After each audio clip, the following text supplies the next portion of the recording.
Hello government officers, welcome to Virutcham TNPSC. இந்த வீடியோவில் எதை பற்றி பார்க்கலாம் அப்படின்னா, குரூப் 4 எக்ஸாம் கரெக்டாக இன்னும் பார்த்தீங்க அப்படின்னா நாளையிலேருந்து பார்க்கும்போது 64 நாள் இருக்குது. உங்களுக்கு 12 ஜூலையில் குரூப் 4 எக்ஸாம் நடக்க போகுது.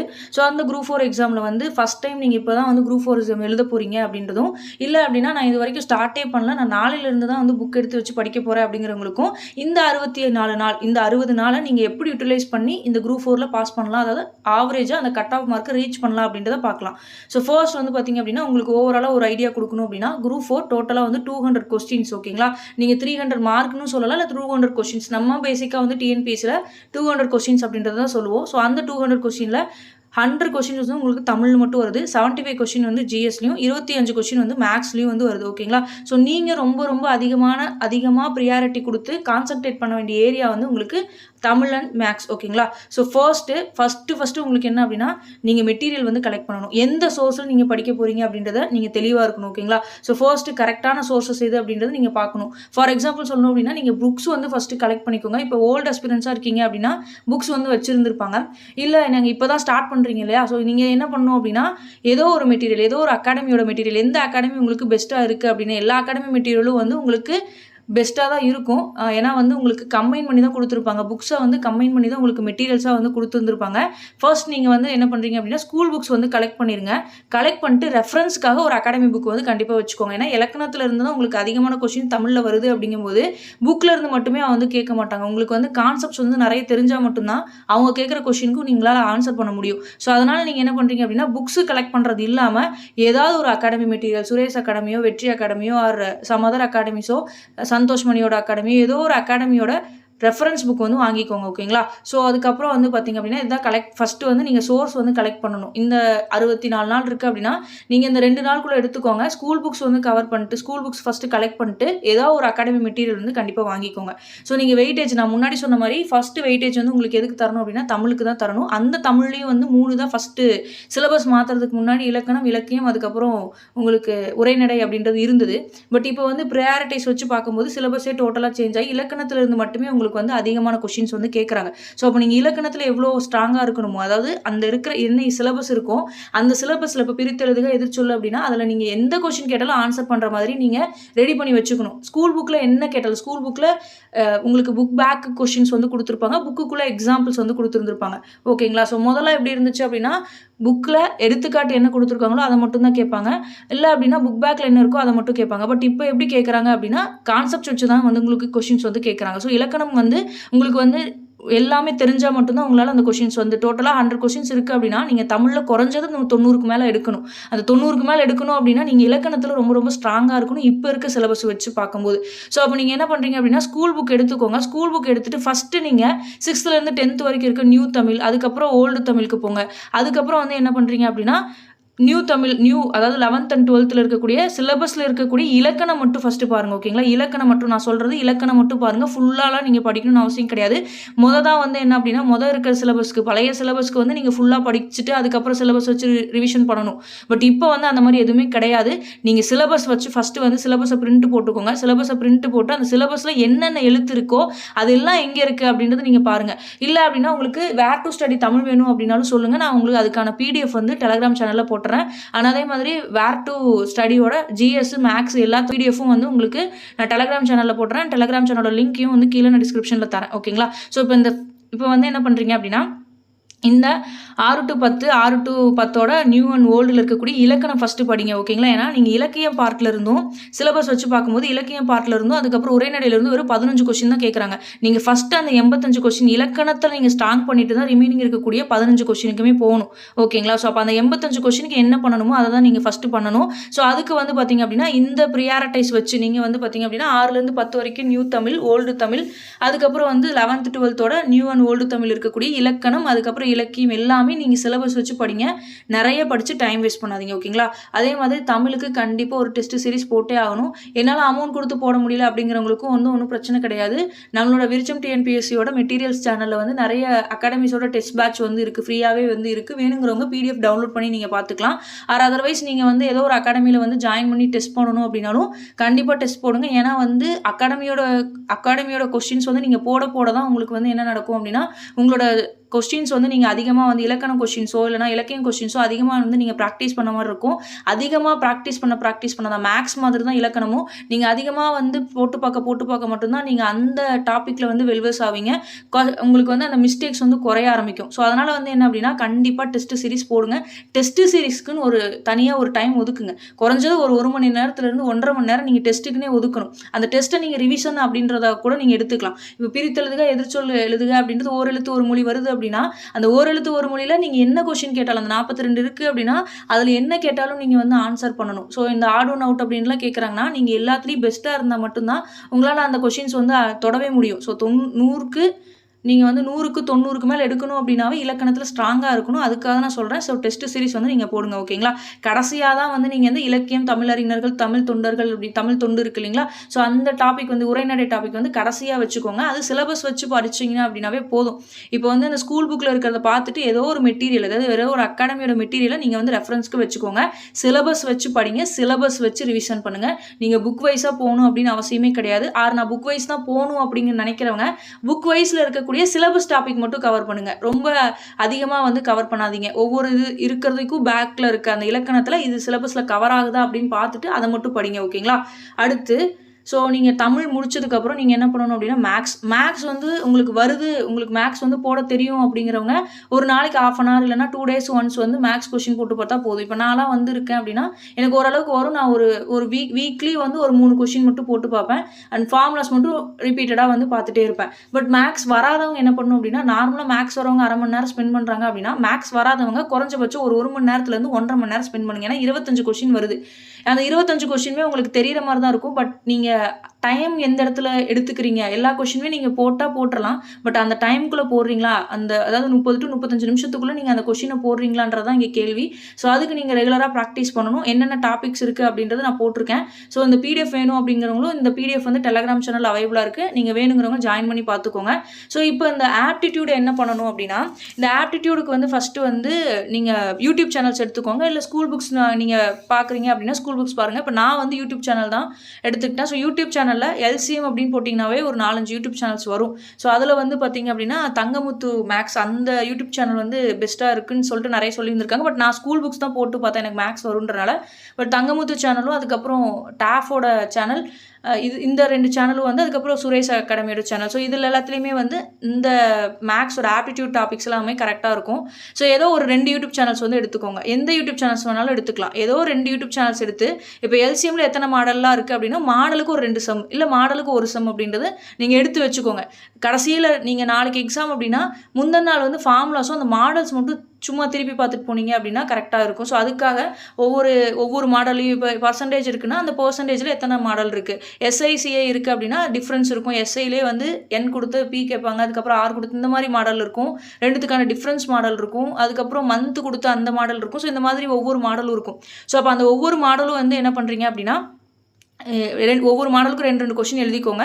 2 கொஸ்டின் எழுதிட்டு அதுக்கப்புறம் அதை வந்து கடைசியில் வந்து பார்க்கும்போது உங்களுக்கு கரெக்டாக இருக்கும். ஃபஸ்ட் நீங்கள் இந்த மாடல்ஸ் எல்லாத்தையுமே யூடியூப் சேனலில் பார்த்து முடிச்சுட்டு ஒவ்வொரு இதுலேயும் எல்லாத்துலேயும் வெல்வைஸ்ட் ஆகிட்டு அதுக்கப்புறம் நீங்கள் என்ன பண்ணுறீங்க அப்படின்னா குறைஞ்சது ஒரு 20 to 30 question paper previous question paper நீங்கள் போட்டு பார்த்துட்டு போகணும்.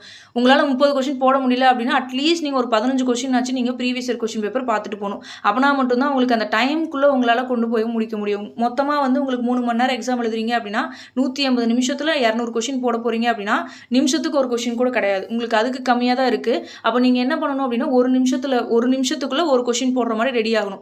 25 ஆப்டிடியூட் கொஸ்டின் இருக்குது அப்படின்னா ஒரு சில கொஸ்டின்ஸ்லாம் நீங்கள் வந்து 10 seconds 30 seconds பார்த்தோன்னே போடலாம். பட் ஒரு சில கொஸ்டின்ஸ் வந்து நீங்கள் மென்சுரேஷன் எடுத்துக்கிட்டீங்க இல்லை டைம் ஒன்று இருக்குது, அதுக்கப்புறம் இந்த மாதிரி ஒரு சில டாபிக்ஸ்லாம் வந்து கொஞ்சம் ரீசனிங்லேயே ஒரு சில டாபிக்ஸ் வந்து கொஞ்சம் யோசிக்கிற மாதிரி இருந்துச்சுன்னு அப்படின்னா ஒரு நிமிஷத்துக்கு மேலே போயிடும். ஸோ நீங்கள் அதுக்கு வந்து என்ன பண்ணணும் அப்படின்னா ரெகுலராக ப்ராக்டிஸ் பண்ணால் மட்டும்தான் உங்களுக்கு வந்து இந்த மேக்ஸில் இருக்கக்கூடிய 25க்கு அட்லீஸ்ட் நீங்கள் 22 கொஸ்டின் ஆச்சு போடணும். ஸோ உங்களோட பிளான் ஸ்ட்ராட்டஜி எப்படி இருக்கணும் அப்படின்னா நீங்கள் ஆவரேஜாக வச்சுக்கிட்டாலுமே தமிழில் 90க்கு கீழே குறையக்கூடாது, மேக்ஸில் 22க்கு கீழே குறையக்கூடாது, அதே மாதிரி ஜிஎஸ்ல வந்து 57க்கு கீழே குறையக்கூடாது. இதுக்கு கீழே குறையாமல் இருக்கணும். இதுதான் வந்து இந்த ஸ்ட்ராட்டஜி ஃபாலோ பண்ணால் மட்டும்தான் உங்களால் வந்து பாஸ் பண்ண முடியும். உங்களோட பார் ஸ்கோரே நீங்கள் கடைசியாக நீங்கள் சொல்லணும் அப்படிங்கிற ஸ்கோரே 169 தான் இருக்கணும். ஏன்னா உங்களுக்கு வந்து காம்படிஷன் வந்து வருஷம் வந்து கூட்டிகிட்டே தான் போகுது.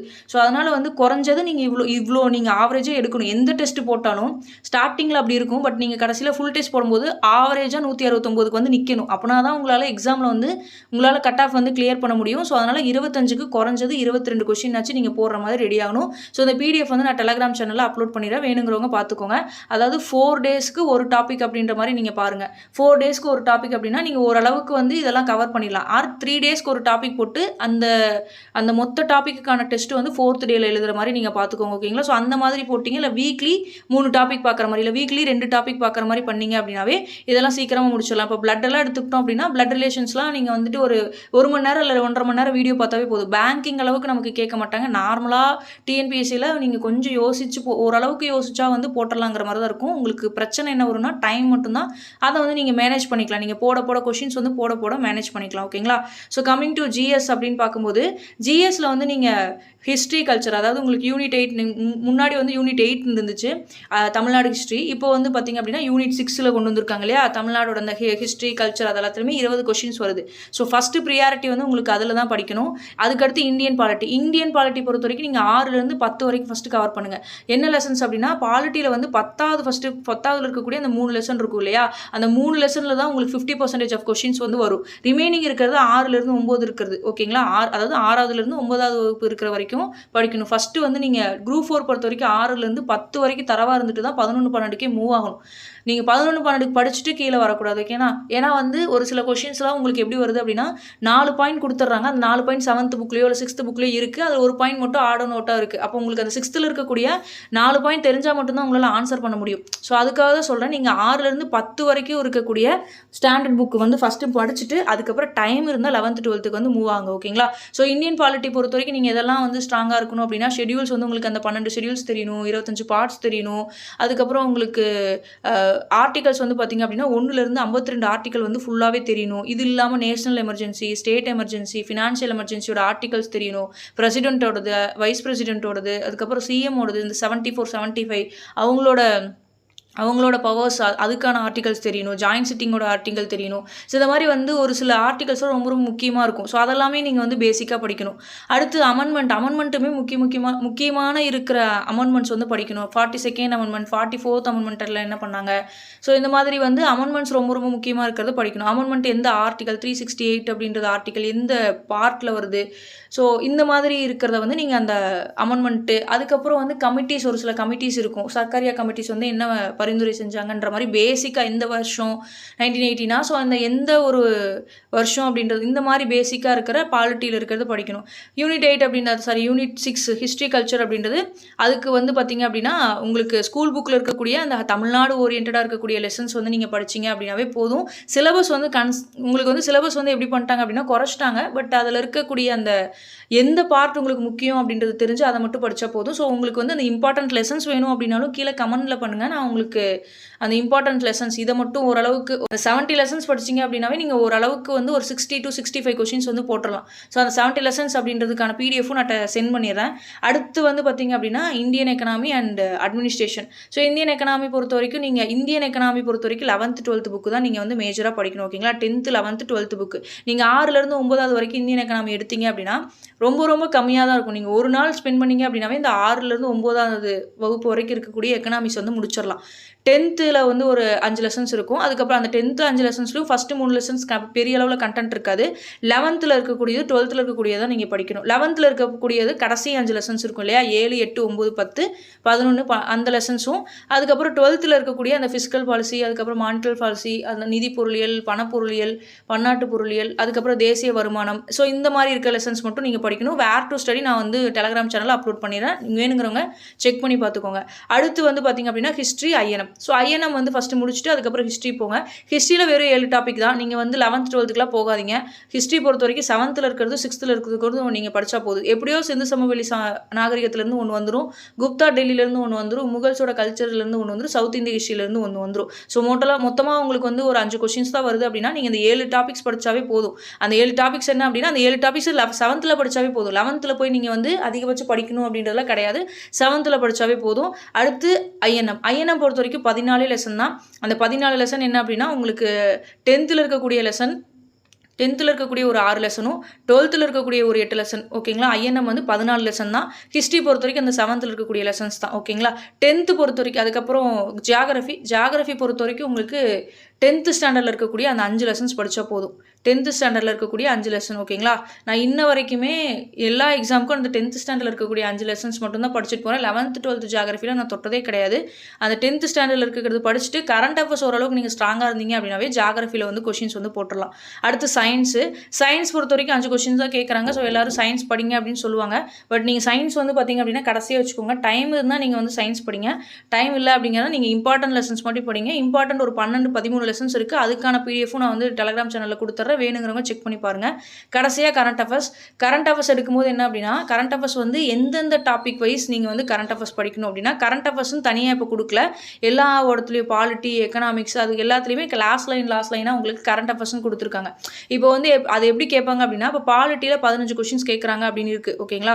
பாலிட்டியில் மொத்தமாக வந்து 15 கொஷின்ஸ் கேட்குறாங்க அப்படின்னா 12 கொஷின் உங்களுக்கு புக்கில் இருந்து 3 கொஷின் வந்து கரண்ட் அஃபேர்ஸாகவும் வரும். இப்போ அந்த 3 கொஷின் எப்படி வரலாம் அப்படின்னா இப்போ கான்ஸ்டியூஷன் பாடி இருக்குது அப்படின்னா இப்போ யாராவது சேர்மன் போஸ்ட் வந்து மாறுது, இல்லை பிரசிடென்ட் வந்து இத்தனாவது பிரசிடென்ட் மாறுறாங்க, வைஸ் பிரசிடென்ட் மாறுறாங்க, இந்த மாதிரி இருக்குது அப்படின்னா இது எல்லாமே பாலிட்டியில் வந்துடும். அதுக்கப்புறம் ஜியாகிரஃபி இருக்குது அப்படின்னா இப்போ என்ன பிரச்சனை போயிட்டு இருக்கு அப்படின்றது எல்லாமே இந்த ஜியாகிரஃபி என்விரான்மெண்ட் ரிலேட்டடாக வந்துடும். ஹிஸ்ட்ரி கல்ச்சர் இதில் வந்து என்ன கொண்டு வராங்க அப்படின்றது எல்லாமே. ஸோ இது எல்லாத்துலேயுமே வந்து ஒவ்வொரு டாப்பிக்லேயும் ஒவ்வொரு கொஷின் அதிகபட்சம் உங்களுக்கு அந்த கரண்ட் அஃபேர்ஸ்லேருந்து 7 கொஷின் வருது அப்படின்னா அதில் 4 கொஷின் ஈஸியாக போட்டுடலாம். அதாவது Indian economy and Tamil Nadu administration அப்படின்ற டாப்பிக்லேருந்து 20 கொஷின் இருக்கு இல்லையா.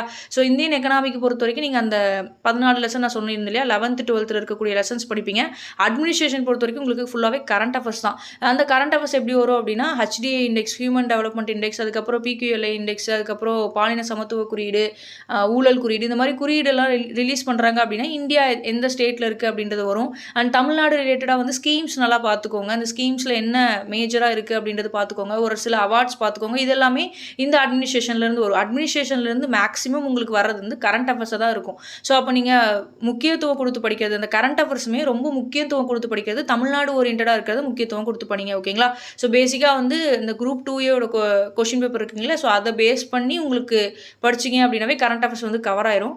ஸோ அதுக்கப்புறம் வந்து பார்த்திங்க அப்படின்னா சயின்ஸ் ஆகட்டும், ஜியாகிரஃபி ஆகட்டும், இப்போ பேசிக்காக என்ன இருக்குது, ஏன்னா கரண்ட் அஃபேர்ஸ் பொறுத்தவரைக்கும் உங்களுக்கு 7லேருந்து 8 கொஷின் தான் வரும். ஸோ அதில் வந்து அட்லீஸ்ட் நீங்கள் ஒரு 4 கொஷின் 5 கொஷின் போடணும் அப்படின்னா மந்த்லி கரண்ட் அஃபேர்ஸ் கடைசியாக வந்து ஒரு 6 months கரண்ட் அஃபேர்ஸ் வந்து போடுவாங்க. ஏதோ ஒரு சேனலில் போடுவாங்க. சுரேஷ் அகாடமியோ இல்லை வெற்றி அகாடமியோ இல்லை சங்கர் அகாடமியோ ஏதோ ஒரு அகாடமி வந்து கண்டிப்பாக 6 months அப்படின்றது கம்பைலேஷன் போடுவாங்க. ஸோ அதை ஓரளவுக்கு நீங்கள் கோத்ரூ பண்ணிவிட்டு தினமொரு ஜிகேல வந்து ஒவ்வொரு டாபிக் வைஸ் புக் ஆத்தர்ஸ் ஆகட்டும், பாலிட்டி வைஸ் ஆகட்டும், அதுக்கப்புறம் அந்த புவிசார் குறியீடு ஒவ்வொரு டாபிக் வைஸ் அந்த தினமொரு ஜிகே நல்லா இருக்குது, நான் பார்த்தேன். அண்ட் ஸ்டடி வித் தர்ஷினி அப்படின்றதும் அந்த சேனலும் வந்து நல்லாயிருக்கு ஓகேங்களா. ஸோ இந்த சேனல்லாம் வந்து ஓரளவுக்கு ரெஃபர் பண்ணி கரண்ட் அஃபேர்ஸ் வந்து இப்படி கவர் பண்ணாவே நீங்கள் போதும். ஏன்னா நீங்கள் குரூப் 4 தான் எழுத போகிறீங்க, குரூப் 1 எழுத போகிறது கிடையாது. அப்படிங்கும்போது குரூப் 4க்கு எந்த ஸ்டாண்டர்ட் படித்தா கிளியர் பண்ணலாம், அதை மட்டும் நீங்கள் வந்து பார்த்து படிச்சிட்டிங்க அப்படின்னா போதும். இருக்கிற டைமில் இதுவே கரெக்டாக இருக்கும் ஓகேங்களா. ஸோ இந்த 60 டேஸ்க்கு பிளான் வேணும் அப்படின்னா கீழே கமெண்ட் பாக்ஸில் போடுங்க. நான் அதுக்கேற்ற மாதிரி உங்களுக்கு வந்து அந்த 60 டேஸ்க்கான பிளான் வந்து கொடுத்துட்றேன் ஓகேங்களா. ஸோ இந்த வீடியோ யூஸ்ஃபுல்லாக இருக்கும்னு நினைக்கிறேன். தேங்க்யூ.